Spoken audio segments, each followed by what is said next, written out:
Welcome to the debate. There is this moment in every introductory calculus class that feels almost like a betrayal. A betrayal? That is a pretty strong word for math. Well, think about it. You are tracing the curve of a function on a graph, right? Everything is smooth, everything is predictable. And then suddenly, you hit an asymptote. Ah, yes. The line just shoots straight up off the page into infinity. Exactly. The math just completely breaks down. It essentially throws its hands in the air and gives up. Right. And, that is entirely comforting when it is just ink on paper. But it becomes incredibly troubling when that math is supposed to represent physical reality. Spot on. For a math student, it is just a curiosity. But when that equation describes the universe itself, when that asymptote represents the Big Bang or the ultimate fate of the cosmos, that mathematical breakdown becomes a profound physical problem. Which physicists lovingly call a singularity. Exactly. It is essentially the universe giving us a division by zero error. So today we are examining a fascinating new attempt to fix that error. We are discussing a novel model of cosmological evolution that embeds our standard four-dimensional spacetime into a higher dimensional structure. Right, a four-tensor two-dimensional geometry, which the author refers to as space-time ultra. It is a bold title, I will admit. It certainly is. And the central tension we are exploring today is whether this model actually reflects reality. Specifically, the author proposes completely replacing the standard scale factor of the FLRW metric, the mathematical engine that drives the expansion of the universe in general relativity, with a bounded ultraspeed parameter. Right, a parameter dependent on time. Exactly. And the core question is, does this offer a more elegant, stable resolution to cosmic evolution? Or does it, needlessly disrupt the established geometric foundations and fluid dynamics of our universe? I see why you might lean toward seeing this as a disruption, but let me give you a different perspective. I argue that this higher dimensional framework brilliantly derives a metric where density and pressure naturally converge to well-defined, finite values at infinite time. But at what cost? Well, it does this while preserving the invariant interval of special relativity. It essentially takes the infinities out of our ultimate cosmic destiny. It offers a universe that gracefully stabilizes instead of tearing itself apart. I come at it from a completely different way. While the model is mathematically intriguing, and I will absolutely grant you that it is beautifully constructed in its limits, its fundamental deviations from standard Christoffel symbols and perfect fluid conservation laws create physical inconsistencies. I wouldn't call them inconsistencies necessarily. I would. And in my view, those inconsistencies far outweigh its aesthetic appeal. We cannot simply rewrite the fundamental laws of motion for a fluid universe without overwhelming observational justification, just to avoid an asymptote. Let's start by looking at the core premise of why we might need this radical rethinking in the first place. Standard cosmological models, for all their predictive power, struggle immensely with these infinite limits. Because of the scale factor. Right.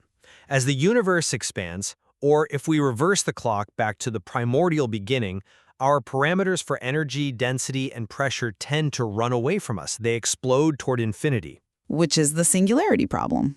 Yes. So this new source material addresses this by introducing a fifth dimension as an anchor for a Lorentz-like transformation. By doing so, the model generates a metric where the evolution parameter, this ultraspeed parameter, which we can denote as v of t, is strictly bounded between 0 and 1. Wait, hold on. Pause right there. Bounding the parameter is exactly the mathematical sleight of hand that makes the infinities disappear, isn't it? Sleight of hand implies it is a trick. Well, if you artificially put a ceiling on a parameter, of course the math won't blow up. It is a forced boundary. But it is a rigorously justified boundary. Because it is mathematically bounded, it bounds the physical reality of the universe. Think about the calculus. If you have a parameter that governs cosmic expansion and v of t monotonically grows towards a limit, Toward 1. right, toward 1, basic calculus dictates that its first and second time derivatives must eventually go to 0 as it flattens out. Okay, yes, the rates of change vanish. Exactly. When those rates of change gracefully drop to zero, the model naturally yields a finite energy density and pressure at infinity. The universe doesn't collapse into mathematical nonsense, it just stabilizes. Look, I will happily acknowledge the beauty of finite limits. We all want a universe that makes sense at infinity. But we have to look at the severe cost of that stability. To get this bounded parameter, the model fundamentally alters the space-time metric itself. It redefines it, yes. Let's talk about what the metric tensor actually is for a moment. For the listeners, it is the foundational grid that measures distance and time in our universe. In standard cosmology, cosmic time ticks evenly for all fundamental observers. Which has always been a convenient approximation. But a rigorously tested one. Now, in this model, the time-time component of the metric tensor, g lower 0, 0, is defined as -1 over v of t. Meanwhile, the spatial components of the grid scale directly with v of t. Which, if you look at the equations, maintains a beautiful reciprocal symmetry between space and time. A mathematical symmetry, perhaps, but think about the physical implication of that symmetry. Are you really saying this model forces the tick rate of the cosmic clock to change based on how fast space is stretching? I am saying the metric organically links them. This means the passage of time itself is dynamically warped by the exact same parameter that is expanding space. That is a massive departure from the standard model, where time flows uniformly regardless of the universe's spatial expansion. I think to understand why the metric forces time and space into this deeply intertwined dance, and why I believe that change is physically justified, we need to look at the underlying geometry the author proposes. The 4-tensor 2 setup, right, this isn't just a random mathematical hack to fix a clock. It builds organically on geometric algebra. The author introduces new basis vectors, say, vector L, and solves equations where the dot product of L with itself equals -1, while L squared equals +1. Which, we should clarify for our listeners, is a non-complex solution to a problem that historically requires complex numbers. Exactly. Think about the introduction of complex numbers in algebra. The imaginary unit I. Right, the square root of -1. Yes. For a long time, mathematicians thought taking the square root of a negative number was impossible, an error. But by allowing I to exist, we expanded mathematical reality into the complex plane. Which later turned out to be absolutely essential for quantum mechanics. Right. Here, the author is doing something similar with spacetime. If you try to map a sphere onto a flat two-dimensional sheet of paper, you get terrible distortions. Like a Mercator projection map. Exactly. But if you step up into a three-dimensional room, the sphere naturally exists without any distortion at all. By anchoring space-time to a fifth dimension, the math of our four-dimensional universe stops having to contort itself. I see the appeal of the sphere analogy. It is algebraically very clever. It is more than clever, because it is natively yielding both the contravariant and covariant indices. Upper and lower indices. Right. Basically, the different mathematical ways we measure vectors that stretch with the grid versus vectors that shrink against it. In standard general relativity, we have to manually force a metric tensor onto the space to convert between these measurements. In spacetime ultra, because of this higher dimensional algebraic structure, it arises naturally. Naturally in the math, maybe. But I am simply not convinced by the physical interpretation of that extra dimension. Let's look at the actual transformation tensor that comes out of this setup. The tensor x upper mu. Yes. When you look at how it anchors spacetime to a fifth dimension, I have to ask, aren't we inventing a highly complex, unobservable physical reality purely to solve a notational inconvenience? A notational inconvenience? I completely disagree that it is merely a notational inconvenience. The struggle to unify index raising and lowering with the actual physical geometry of the universe is a deep structural issue in general relativity. But in standard general relativity, the metric is the physical gravitational field. It tells space how to curve, and it tells matter how to move. Here, by anchoring to a fifth dimension purely to retrieve covariant indices elegantly, we are asserting that our observable four-dimensional physics is merely a projection of a higher dimensional algebraic trick. I wouldn't call it a trick. You have to admit that is a massive ontological leap. We are inventing unseen realms just to make the equations look prettier on a chalkboard. It's a leap, certainly, but physics advances through leaps of abstraction that unify disparate concepts. The critical point is that the invariant interval of special relativity, the fundamental rule that the speed of light is constant for all observers, is perfectly preserved in this higher dimensional space. Mathematically preserved, yes. That tells me this isn't just a trick, it is a profound generalization. The Lorentz scalar behavior is maintained. That means Einstein's special relativity is entirely intact within this new geometry. Special relativity is intact locally, sure. But if we accept this new geometry, we are forced to rewrite the rules for the matter living inside it. We have to look at the global geometric consequences. You mean the macroscopic curvature? Exactly. If you change the foundational grid, if you are pulling time and space differently, then the paths moving through that grid have to change. That brings us to the Christoffel symbols. Ah, yes. The geometric connections of spacetime. Right. These symbols are essentially the instruction manual for gravity.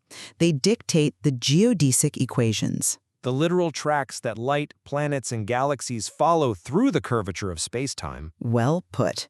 Now, in the standard FLRW cosmology, the connection between time and space is determined by the Hubble parameter. That is, the time derivative of the scale factor divided by the scale factor itself. Yes. It represents the fractional rate of expansion. Right.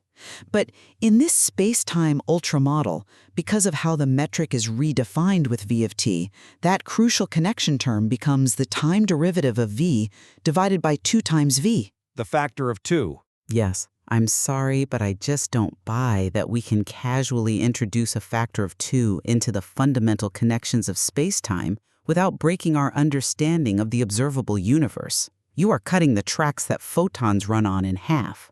That is quite dramatic. It fundamentally changes how light travels across vast cosmic distances. That's an interesting point, though I would frame it differently. That factor of 2 is not a bug. It is the logically consistent mathematical consequence of the new spatial metric. How so? Look at the spatial components in the author's model. Take the component g lower 1, 1. It is scaled by v of t over the quantity 1 minus kr squared. Right. Instead of the scale factor squared. Exactly. It is not scaled by the scale factor squared as it is in the standard FLW model. Because the spatial metric is proportional to v of t directly, when you take the derivatives to figure out how space is curving, to find those Christoffel symbols, the calculus strictly requires that factor of 2 to emerge. I agree that the math is internally consistent. I'm not arguing the calculus is wrong.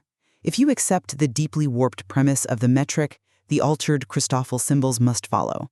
My issue is with the premise itself. Because it alters observations? Heavily.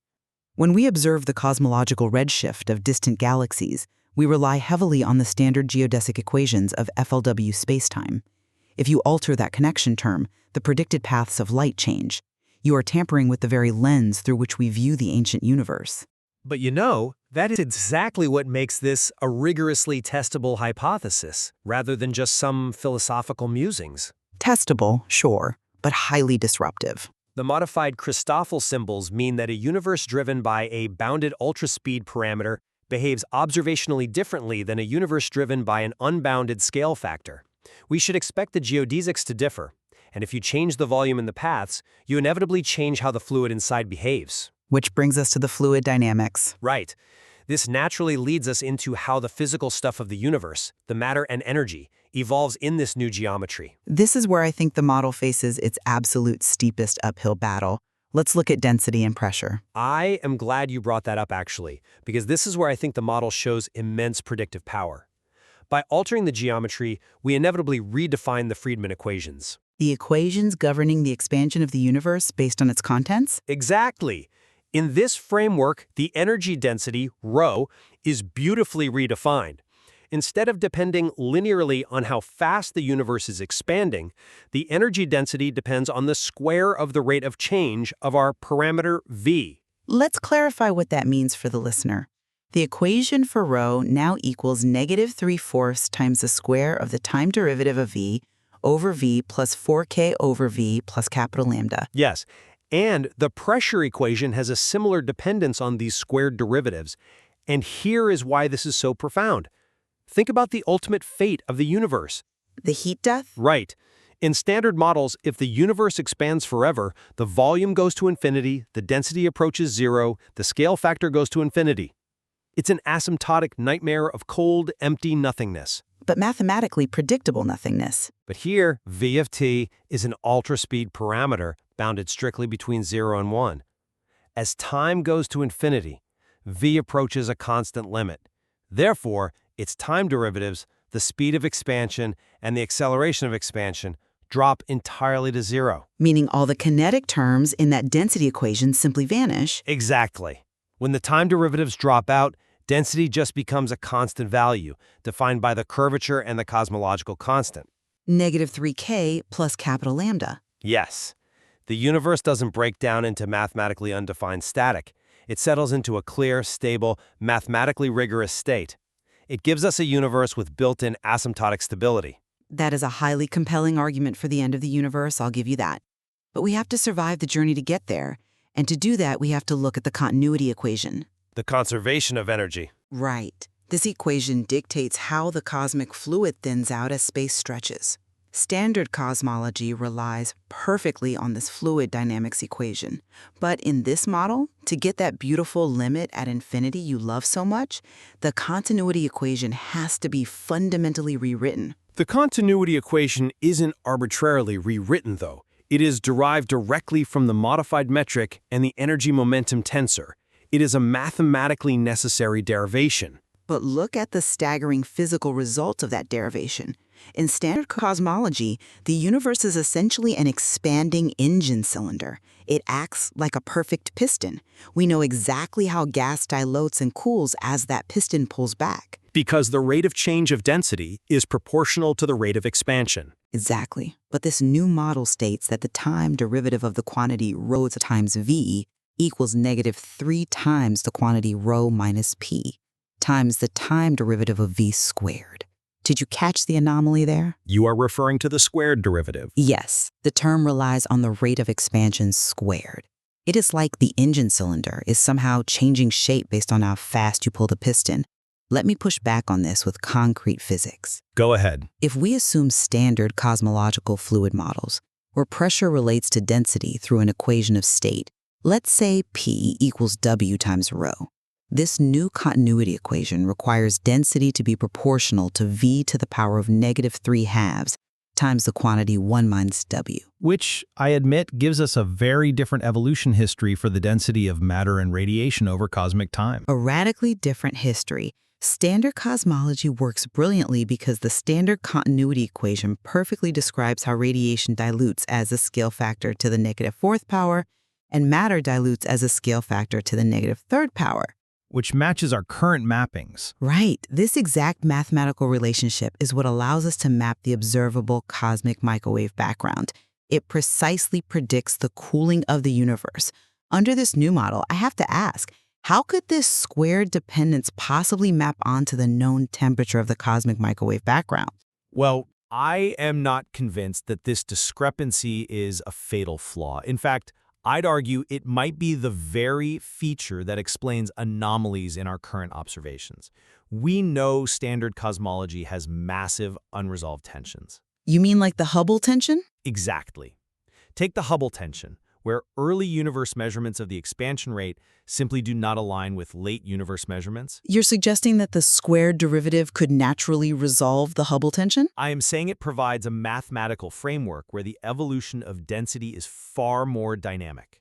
Yes, it doesn't instantly neatly map onto the exact power laws we derived using the FLRW scale factor, but why should it? Because those power laws match reality. They match reality under an assumed framework. We derived those standard power laws assuming a limitless, unbounded scale factor.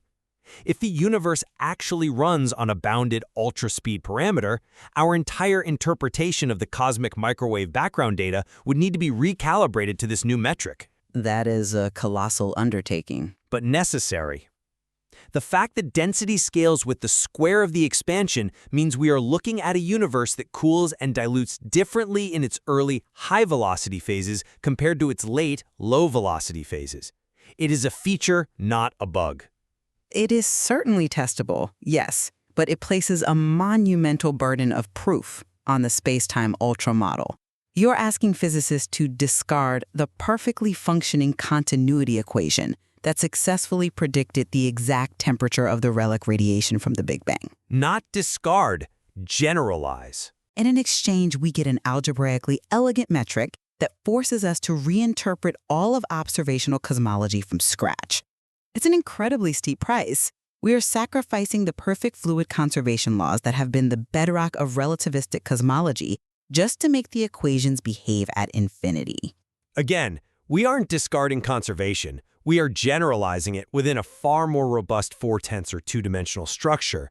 The conservation of energy still holds beautifully. It just takes a different mathematical form because the fundamental volume of space itself is scaling differently.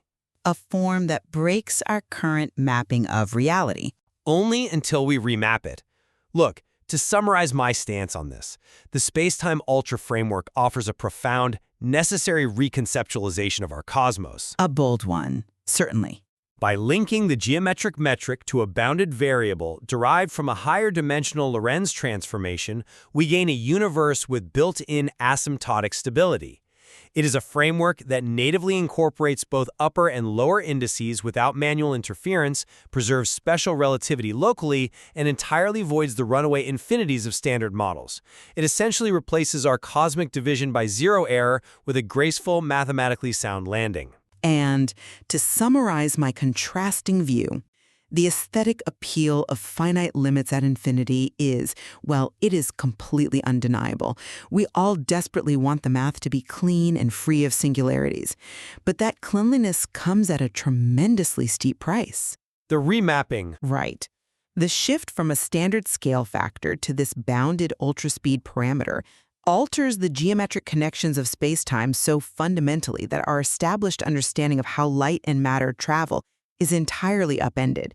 By rewriting the continuity equation, we lose the predictive power that maps perfectly onto the cosmic microwave background. Elegance at the end of time shouldn't cost us our hard-won understanding of the observable present. I think we can both firmly agree that any model this ambitious ultimately lives or dies not on its algebraic beauty, but on its rigorous ability to match physical reality. Absolutely. Testing such a paradigm-shifting model requires taking these uniquely modified density and pressure predictions and mapping them against fresh observational data. The equations are laid bare for the physics community. It is an open invitation to explore exactly how deeply abstract geometric assumptions dictate the physical reality we live in. We encourage you to look at the math yourselves and see which universe you find more compelling. It brings us back to that calculus student staring at the graph. When the line shoots straight up toward the asymptote, do you just accept that the universe is broken, or do you find a way to redraw the graph on a larger piece of paper? Thank you for joining us on The Debate. Keep questioning the consensus.